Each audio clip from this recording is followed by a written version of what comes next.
Are you changing your starters tonight? Yes. So who? Josh Okogie for Steven Adams. Why did you decide to make that change? Looking at different lineups and just trying to tweak a few things here and there, see some different combinations, similar to what we did in the preseason, but comfortable going either way, and wanted to get a different look at smaller and more defensive minded. What do you like about what you've seen from Josh so far? He knows his role, he's keeping it simple, brings the physicality and aggressiveness on the defensive side of the ball. Like I said, knows how to play off other guys, and then kind of fits in with where areas where we like, crashing the glass, slashing, making plays, second opportunities, and kind of gives them in a break on the ball at times. When you have new lineups being rolled out, is that something you want to give a few games, a couple games for each unit, or could you change back after one? No, it's game by game. Even though Fred is going to be out for a long time, do you still feel like he can be valuable to your team while he's recovering? Yeah, absolutely.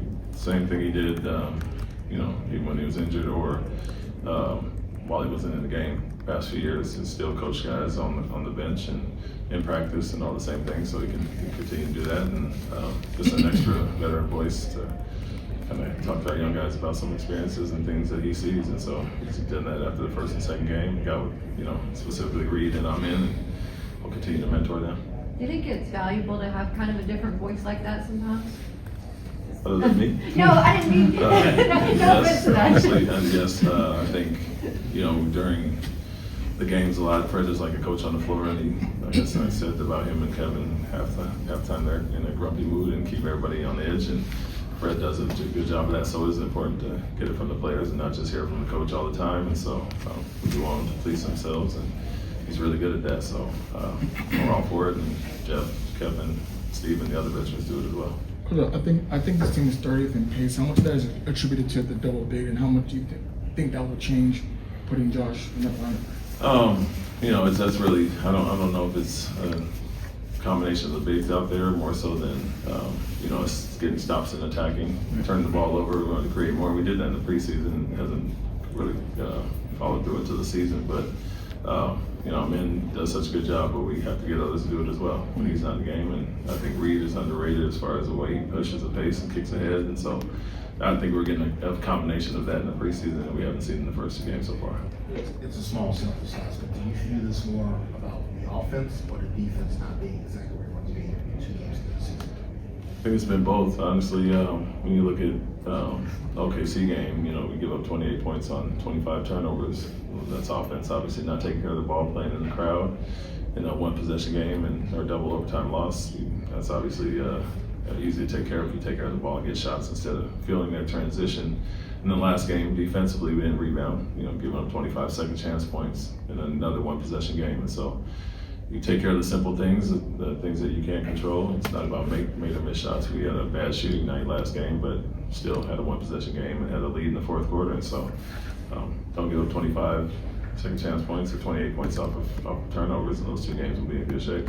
Pace was kind of a point of emphasis, it seemed, for you guys last year. With this year's personnel, is that something you're still stressing, or is it not as important to this group? No, we are. I think playing bigger, you would assume we'd be a slower team, but I think like I said, does it by himself, and we just want to encourage guys to run, and LP pushed the break, and we got guys that can rebound and push, and so we may not look like and may not be the fastest team with our size, but we still want to encourage that to get easy baskets. And so you look at some of our personnel last year, and they may not be the most natural runners, and so we want to be more execute better in the half court, and still something we want to take advantage of, and it's more so we can create those turnovers and get baskets off those. We've had good success over the last 2 years.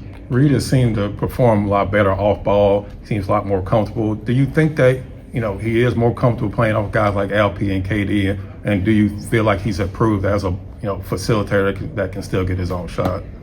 Reed, you said? Reed, yes. Yeah, he has to do both. He's done both before, and you got to improve in those areas. I think all of our guys are good being recipients off of the attention that Kevin and Alpi and Amin, attract. And he's obviously one of the better shooters on our team, and so he finds his spots. And when he has made shots, a lot of times it's been off those guys. But you need the secondary ball handlers as well out there, especially when he's in without Amin. We want him and other guys handling, getting us into things. We got to get more comfortable and improve the physicality of the game on both sides there, and that's a big part of it, is being able to initiate and get your own shot not being kind of put back on your heels. And I think we all were that in the first game against OKC, and he was part of that. He made obviously a little bit of a different role than expected from him this year offensively. What do you want his focus to be right now on a nightly basis when it comes to kind of guiding you on that end of the floor? What do you need from him? Yeah, to start, understanding the point guard position, it's a little bit different than what he's done since he's been here, but something he's done in his past, OT and all those years. And so he's played on and off the ball, set screens, played the dunker and handled, and so he's done a little bit of everything in his first 2 years, but now we're asking him to, not only look to be aggressive for himself, but get guys shots. And so it's a little bit of a different mindset there, not being in attack mode the whole time. And, he's gonna have to grow into that, and something he can do and he's done before. But for us, it's just, he's learned so much in these last 2 years where he can do so many different things that depending on who he's in the game with, we want to take advantage of his strengths. Thanks, Coach. Thank you.